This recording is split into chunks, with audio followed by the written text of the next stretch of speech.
begin NFL Live with breaking news out of Buffalo. Adam Schefter, what more can you tell us?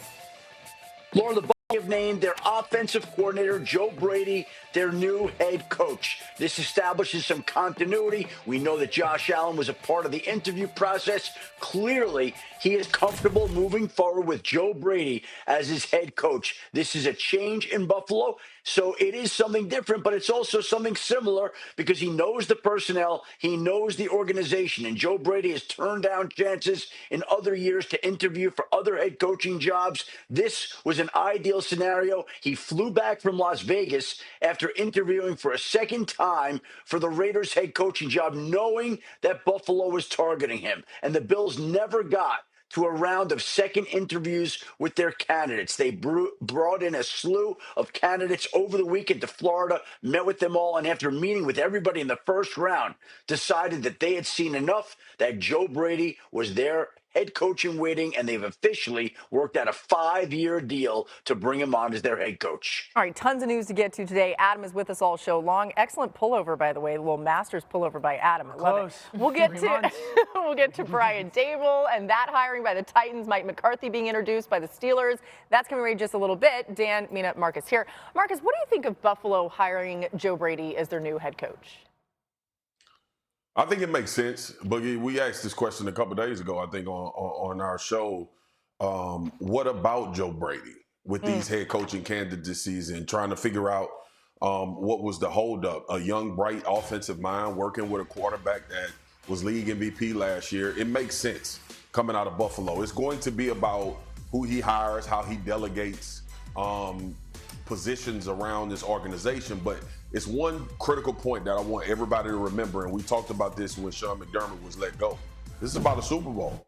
So I'm not sure if anybody walks into a head coaching job with much more pressure than Joe Brady does. With Josh Allen, with what this city has gone through, this organization and franchise, and might I add, they build in a new stadium, and implications come with that as well. So it'll be interesting to see how they go forward with his hires and the things that he does in order to kind of change what Buffalo had become under Sean McDermott, with keeping some of the successful things that were about this organization as well. I think it's a great opportunity. It's a guy in the building and knows the direction where this organization wants to go. So it makes sense. Now it's about Joe Brady and if he can be a really good head coach while also continuing to keep Josh Allen on this trend of being the player that he is. He was the one guy in the building they could not lose. The track record of offensive success under him in Buffalo speaks for itself. The development and growth of Josh, the offensive line, and James Cook speaks for itself. Having been around Joe Brady a little bit, just calling Monday Night Football games, number one, obsesses about details. Obsesses, maniacal about it. Number two, obsesses about urgency. And then the third thing, and this was really one of the telling things this past season for Monday Night, was the character of the football team, the fabric of the football team is something that he truly, truly, truly believes in. He would get upset when the team would score a touchdown and the player would celebrate by himself. It was almost a rule that you had to give the ball to a lineman because you didn't score that touchdown without them. And so this is a small margin of error in Buffalo to get better than Sean McDermott. I can say this. This dude can flat out coach, and he's got a lot of obsessive traits that good coaches have. Reports of Jim Leonard as his defensive coordinator, that would be a massive get. And now the question becomes, who's going to be the offensive line coach? Because Aaron Kromer, who's one of the best in the league over the past years, has retired.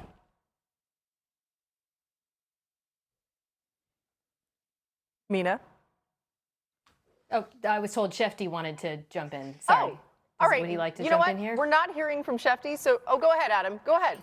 Okay, well, Dan brought up the name Jim Leonard, who is the Broncos pass game coordinator on defense, and he is going to be a leading candidate. Okay. There's a process that they still have to go through before they would get to hire him, but that would be a logical defensive coordinator in time, a huge addition to the Buffalo staff. We'll see if it happens, but they obviously have a number of interviews to get through before they could hire him, but that is somebody that I would pay close attention to in this process.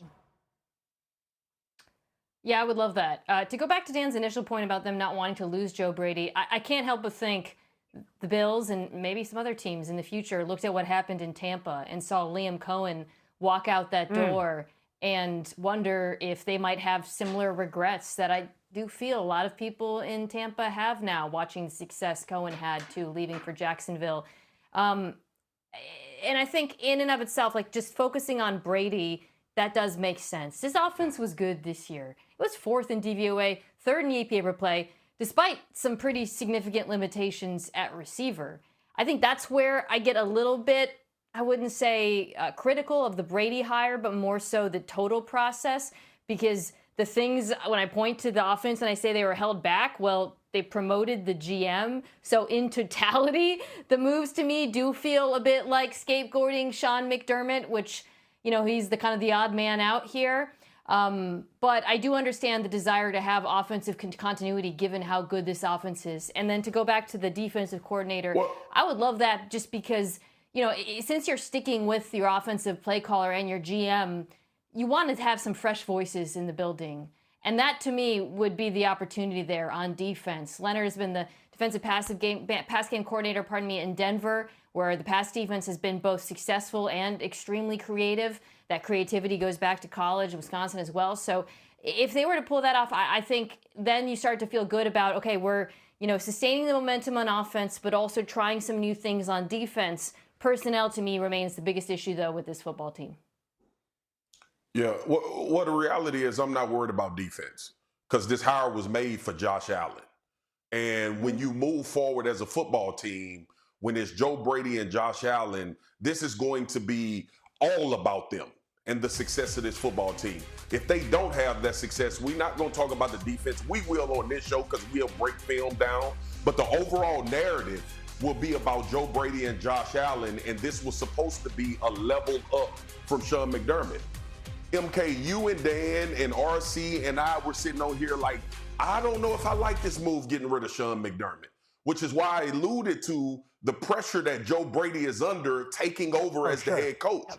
Look, I just don't want people to be mistaken that this is going to be about some revival with Jim Leonard and the defense. We will not talk about that if this team does not have success. We will talk about this marriage between Joe Brady and Josh Allen and this team going further in the playoffs, because that's what the hire is about. We all acknowledge that when this happened with Sean McDermott. Will the margins change, and will this team be in an AFC championship and a Super Bowl in the next 2 years? I'm giving them 2 because year one, some things may happen. But that is what this is about. That's why I think Joe Brady, out of all of the new head coaches that are being announced, is under the most pressure to win the big one or play in the Super Bowl, and it's going to be directly correlated with him and Josh Allen. This was a pressure-filled job no matter who was going to get it. I agree with that. The Bills, by the way, you guys are mentioning how good the offense has been with Joe Brady. They're 31-10, averaging 29.1 points per game since promoting Brady to offensive coordinator in Week 11 of 2023. So it's not all about that, though, as Marcus said, because they've got to win championships. All right, more coaching news to get to. Coming out of Tennessee, Adam, what's the latest there? Well, Laura, Brian Daboll did not get the Buffalo Bills head coaching job. He's still up for the Raiders head coaching job, though they haven't hired him. And that would tell you that it doesn't seem like it's going in his direction. And if he doesn't get the Raiders head coaching job, he is set to become the offensive coordinator for the Tennessee Titans, where he would get to work with Cam Ward, the quarterback that the Giants tried desperately to trade up to draft before the draft last year. Couldn't get it done. Brian Daboll didn't get a chance to trade for him last year, but now would be joining forces with the new Titans head coach, Robert Saleh, in Tennessee. And that would mean that it would be New York, with 2 former New York head coaches, Saleh and Daboll, in Tennessee to try to turn around the Titans and elevate Cam Ward's performance. Yeah, it's interesting. I like this hire a lot. Daboll's shown the ability, right, to work with some young up-and-coming quarterbacks in his last few stops. He was the Bills offensive coordinator for Josh Allen's first 4 seasons in the league. We saw success there. In his first season with the Giants, he inherited Daniel Jones, made the playoffs.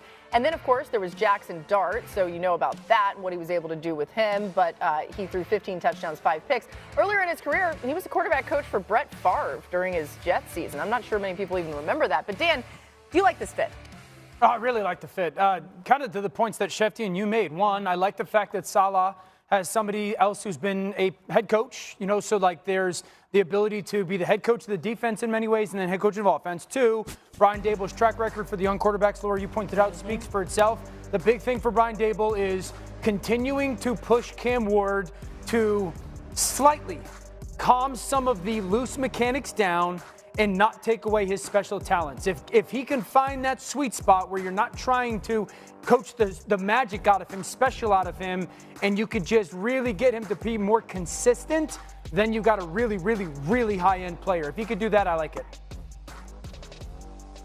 Yeah, I echo a lot of those sentiments. I think the thing that I like about this, and that would give me some encouragement if I'm a Titans fan, is not only has he coached a number of different young quarterbacks, he's completely altered his offense to fit the skills of each of them, right? Going back to Buffalo, we talk a lot about Josh Allen's development, but y'all remember that offense, that was all gas. The 10 personnel, throwing a lot, getting him to become a more disciplined quarterback in that process as well. And then, of course, the QB run element. Then in New York, Daniel Jones' best season, although to this, he also had a great season, obviously, in Indianapolis, but to that point, wildly different. The boots, the design quarterback runs, lots of zone reads. That offense did not throw down the field at a high rate. He wanted Daniel Jones to protect the football and to compensate for the offensive line. And then to Jackson Darts and differences as well. There's through lines. You'll see a lot of RPOs, I think, and I imagine that'll continue with Cam Ward. Some college principles as well. But I think just for me, that flexibility from quarterback to quarterback is what is most appealing, because you don't want a coach to come in with this young quarterback and say, this is my offense, you're going to have to play this way. He's going to have to tailor it to the skills of Cam Ward. Yeah, I'm looking forward to seeing Tennessee play next year. I think this was a major move for this organization. And think about it.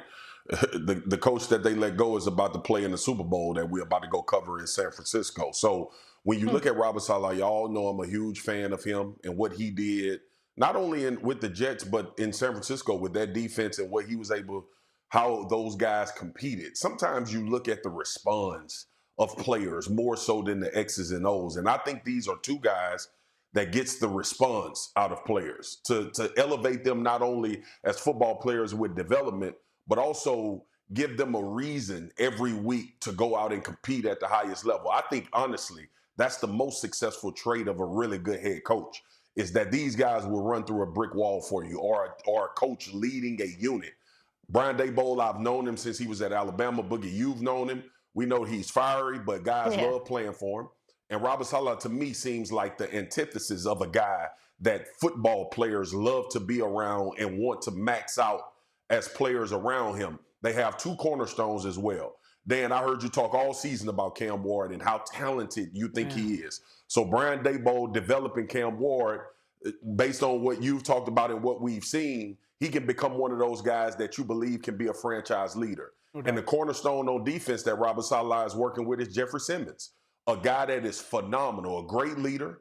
He plays one of what y'all know the most important position for me on defense right now. So it's not like you're walking into a situation where you're going to look around the locker room and not identify that we already have a lot of the makeup to be a successful football team. So I love this. Two former head coaches, two guys that I think get guys to play for them beyond the X's and O's. And I think that part is going to pay major dividends for the Tennessee Titans, especially coming off this redo that they had that didn't look so successful in the beginning. Yeah, Cam Ward's not going to shy away from intensity either. He wants to be great. We saw that a few times even this year at the podium after he felt like the team fell short. Guys, it's been an action-packed day of news. We've still got a lot more to get to, and their era begins in Pittsburgh today as Mike McCarthy officially introduced as the Steelers head coach, the fourth in franchise history. Remarkable, right?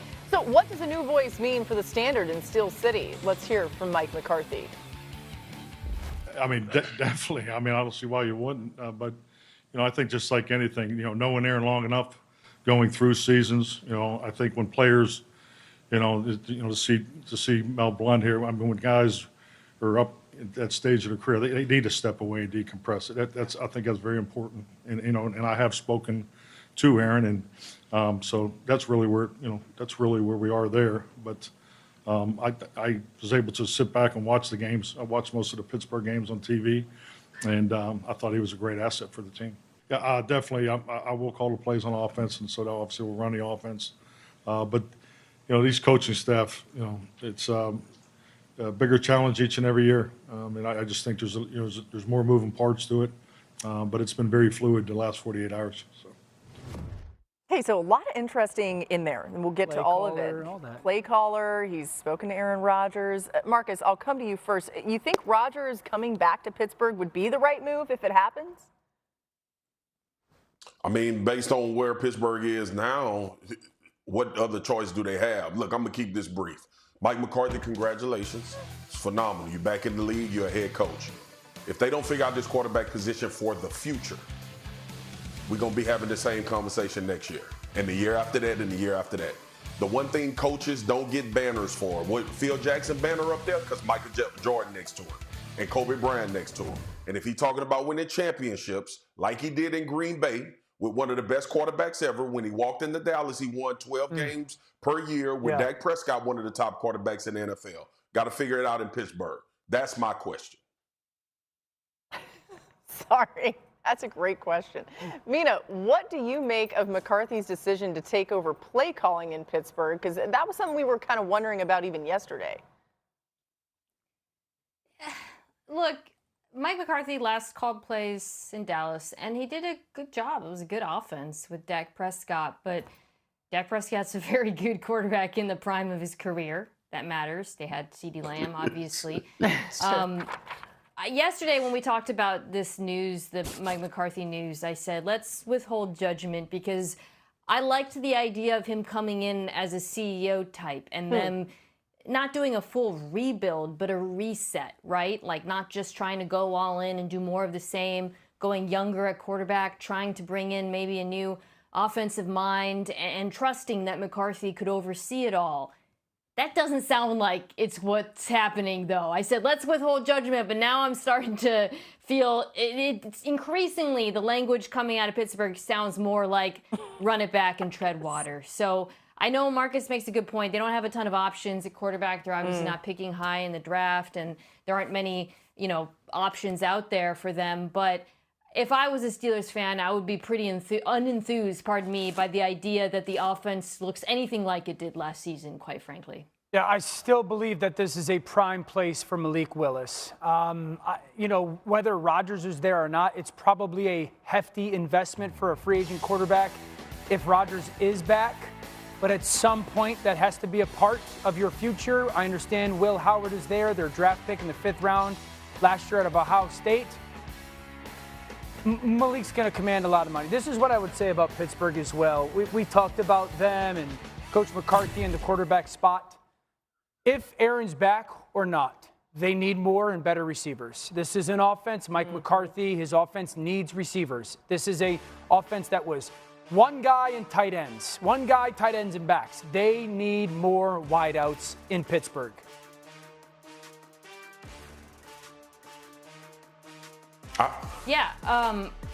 Dan, I just want to echo, I love the Malik Willis idea because I like how he jives with the current build. I agree they need more receivers, for sure. Yeah. But if you can tell me, okay, this is an offense with a young, ascendant offensive line, a good run game. Yep. You throw in a quarterback who's a dual threat, whose best ball is a go ball, and you have an elite go ball receiver in DK Metcalf. That's something to build off of. You do need more receiver talent, no doubt. But I love how he would fit with the current offense. Now, I will add one more thing. That's not an offense that we've seen Mike McCarthy call, right? 100%. Like, that's a very different stylistically from what we've seen from him. But I like the idea of them focusing not – like, you don't want to say, this is Mike McCarthy's offense, let's get someone who can execute it. Focus on the quarterback, not the play caller. Yeah, and again, you guys mentioned they likely can't find a quarterback in the draft. That's because they had the 21st overall pick in the draft. There's not going to be a quarterback there that would probably be worth it. Same thing they've been doing the last 7 years. That's the same old thing, right? Exactly. That's deja vu for Steelers fans. We got more coming your way here on it. Back to the breaking news of the day. A lot of it starting in Tennessee, where the Titans are set to hire former Giants head coach Brian Daboll as their offensive coordinator, this being contingent upon him not getting the Raiders head coaching job. Daboll, known for quarterback development, now takes on his next challenge in the Titans' top overall pick Cam Ward. And to Buffalo, where the Bills have promoted offensive coordinator Joe Brady to head coach on a 5-year deal. Brady replaces Sean McDermott, who was fired last week after the Bills were eliminated in the AFC divisional round of the playoffs. Let's bring Jeff back in here. Jeff, you like the Joe Brady hire for the Bills? I do. I'll be honest with you. I wasn't overly surprised by this one. I think when you look at the arrows in which everything was pointing, I think it makes total sense, right? Brady's been there, has a strong relationship with Josh Allen. He's been in his ear. He's kind of come through the ranks, QB coach under Ken Dorsey, then went to the OC, and now obviously is the head coach. I will say, though, this is a big ask. I mean, I know everybody's going to be excited and throwing flowers today and congratulations to Brady, but these are tough shoes to fill. You think about when Sean McDermott took this thing over, it wasn't like they were winning. Now they're one of the most winning franchises in the NFL, and they've won playoff games. The only thing they haven't won is the AFC Championship game and the Super Bowl. So the ask isn't let's just get there. The ask is we got to win. And so Joe Brady has his work cut out for him, hiring making sure whoever his DC is going to be, who his offensive coordinator is going to be, because even if he's calling plays, somebody has to come in for install. I worked with Mike McCarthy and Aaron Rodgers my final year in football when he was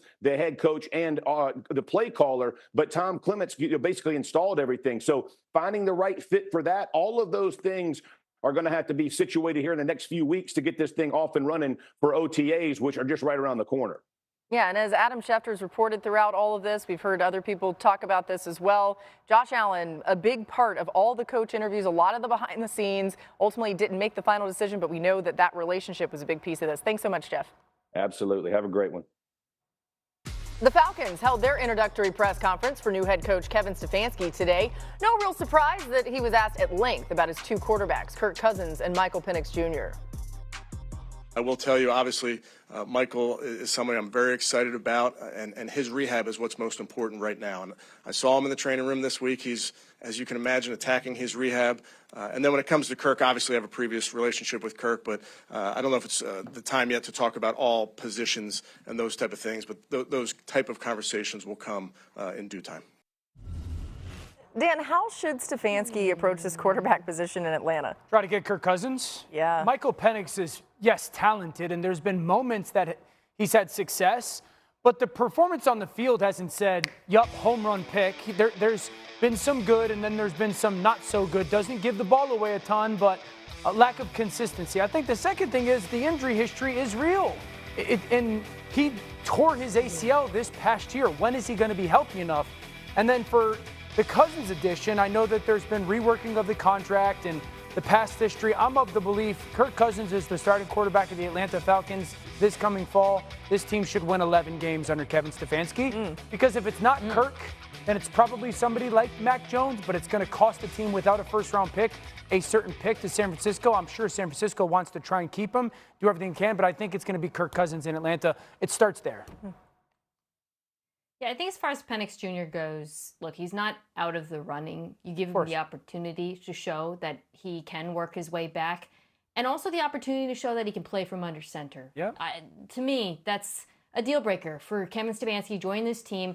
If you can't play under, and give him the opportunity, right? Like, I want to see this quarter because it's such an important part when I think about Kevin Stefanski's offense and what it could potentially do for Bijan Robinson, who I think will flourish in it. You know, the foundation of it is the under center, outside zone play action off of that. But you really saw that run game also evolve in Cleveland to the point where it's not just outside zone. I would argue it's more diverse than what they've run in Atlanta. And I think that's exciting. And I think they have the skill players to pull it off. But for the quarterback to fit into this picture, they must be able to play under center. So you want to see that from Penix Jr. You saw it from Kirk Cousins when he came back, by the way, the second time around. You want to see continued health in that regard. But to me, Dan, that's going to be what's important here, is finding a quarterback who fits the system. MK, totally agree. And I wouldn't take it off the table for Atlanta to use a relatively high pick on a quarterback. If you're Kevin Stefanski and you just had your experience that you just had in Cleveland, I understand it. They don't have their first rounder. But you don't have...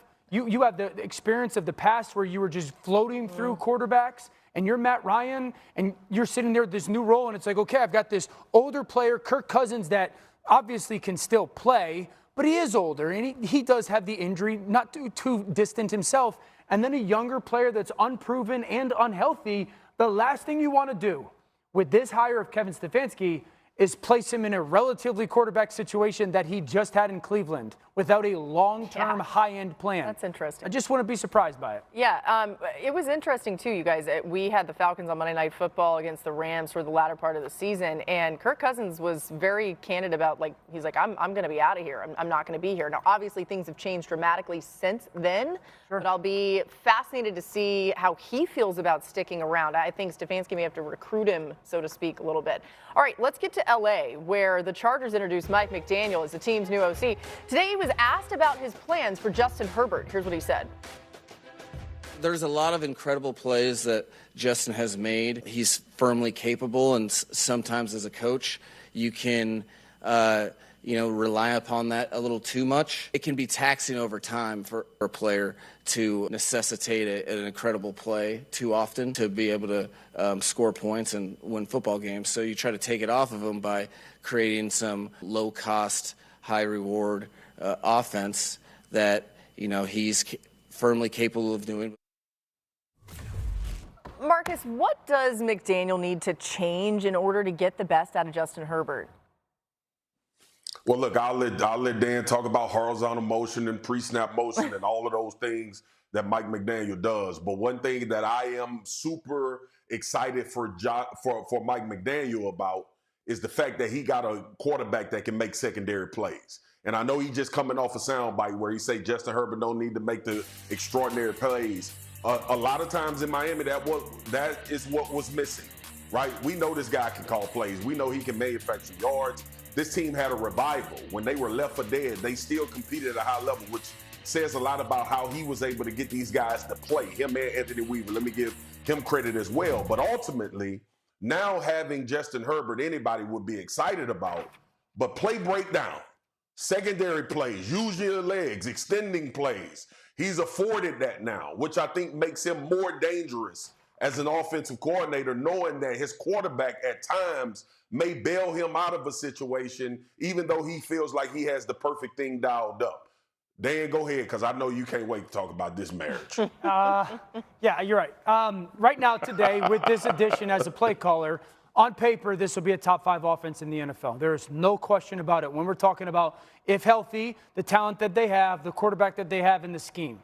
Number 2, Justin Herbert went from being the most hit quarterback in football. He will go to being one of the least hit quarterbacks in football. We got to remember, Mike McDaniel just experienced having to build this offense around one of the realities with Tua is don't get him hit, don't get him hit, don't get him hit. And Justin just experienced, and partly because of the injuries, just getting destroyed this year. So if you're Justin Herbert, you now have a scheme and a play caller that actually, because of the situation, has placed an emphasis. Look at the amount of hits Tua took, less than Justin Herbert, and the percentage, okay? So that is great for Herbert. I think again, we're in January, so this is a process, but if there was the one thing that would have to be proven by Justin is you have to trust the play call more so than your ability to go make the play.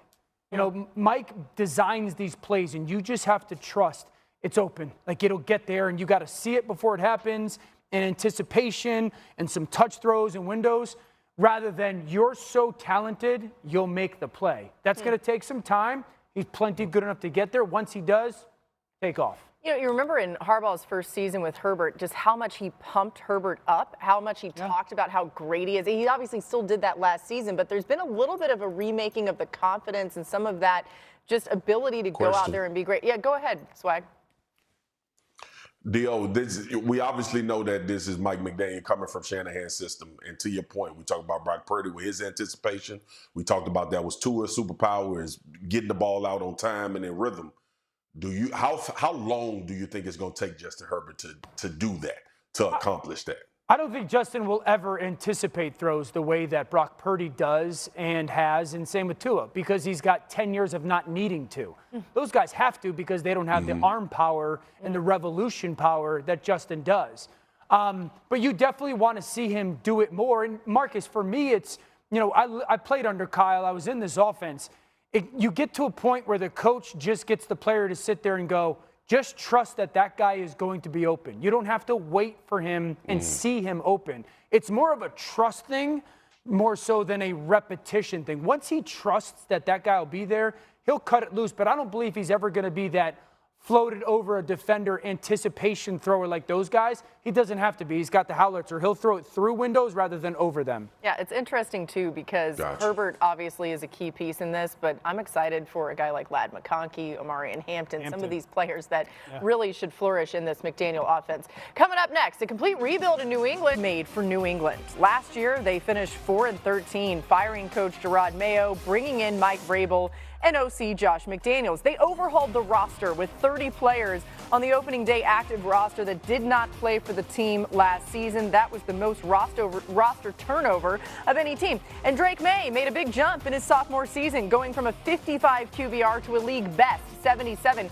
He also led the NFL with a 72% completion rate and was third in touchdown passes. The Patriots went 9-0 on the road this season, including the playoffs. The most road wins without a loss in NFL history. Last season, the Patriots finished 2-7 on the road, and it has been remarkable. Mike Reese, our Pats reporter, has you covered in Foxborough with all these changes, joining us now. And Mike, it seems to start and end with the culture that Vrabel has put in place. How does the team feel about that?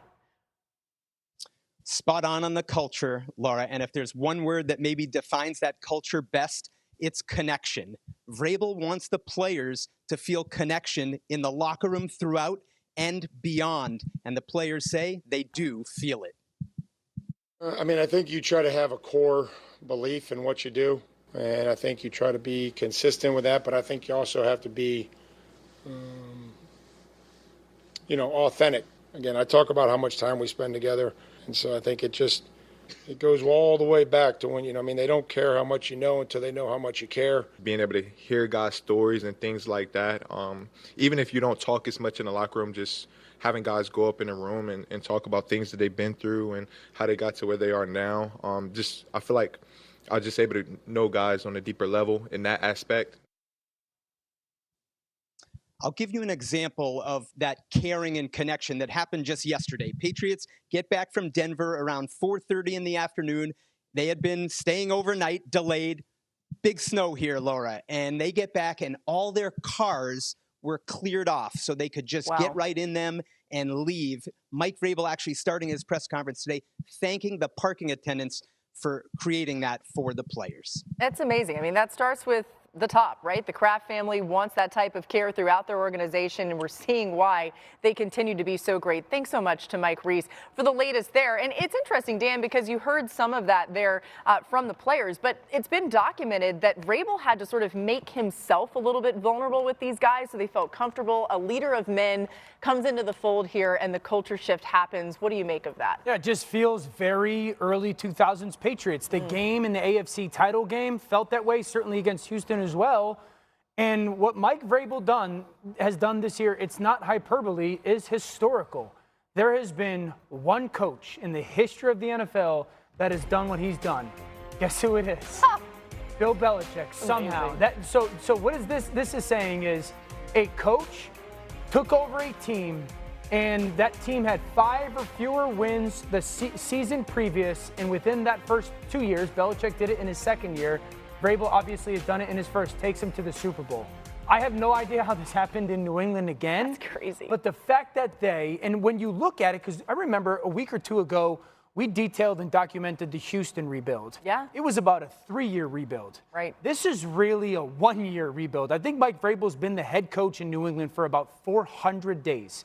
They have acquired so much talent in that window, but also wins. The fact that he's got them in the Super Bowl, it's historical. Well, and you can acquire talent, right, but maybe they're not the right fit. Maybe they're not going to come together as a group of men that's going to go on a run to make it to the Super Bowl. That part of it, I think, is remarkable. The other thing, too, it took some boldness, right, for them to move on from Mayo and needed to do it, but 100%. Then to bring in Vrabel after just 1 year of the Mayo regime. It's amazing to think what they've done, and, of course, it feels like they're only just getting started. We'll see. Bills have promoted offensive coordinator Joe Brady to head coach on a 5-year deal. Brady replaces Sean McDermott, who was fired last week after the Bills were eliminated in the AFC divisional round of the playoffs. Mina, when you think about this, how can the Bills organization set Joe Brady up for success? What do they need to do? Yeah, there's issues with this roster, guys. And I don't want to be a broken record on the GM being the issue less, and keeping his job and being critical of that. But I do think it's hard not to think about it when you look at this team, because the positions where they arguably need the most help are like the most expensive positions in football. Yeah. Wide receiver, pass rusher. Joey Bosa was a free agent. They got to get faster there. The offensive line, which has been the strength of these team, has 2 free agents, 2 very good players, Connor McGovern and David Edwards. So you might not be able to count on that sort of offensive line dominance in the run game the way they did last year. And then defensively, they just got to get younger and faster at multiple positions. At linebacker, safety is an issue. There's a lot. Now, they're up against it with the cap at the moment. There's moves that they can make to restructure some of the big deals to clear it, but they're still not going to have a ton of room to work with regardless. So, Joe Brady, it's a desirable job. You got the quarterback, you're a very good play caller, but it's not that easy, especially given, of course, as Marcus laid out at the beginning of the show, the bar that you have to clear as head coach. No doubt, MK. Look, I'm just excited to hear Joe Brady talk. Okay, I want to hear what his plan is. I want to hear what he thinks about this organization and where they stand right now. I'm sure we're going to get a lot of positives, but through these pressers, we've been around them long enough, us 4 sitting here, and RC as well, to find those little tidbits or those little hanging things that he didn't say, but we heard and understand the direction. So to Mina's point, there's a lot of things that need to take place from a roster building standpoint.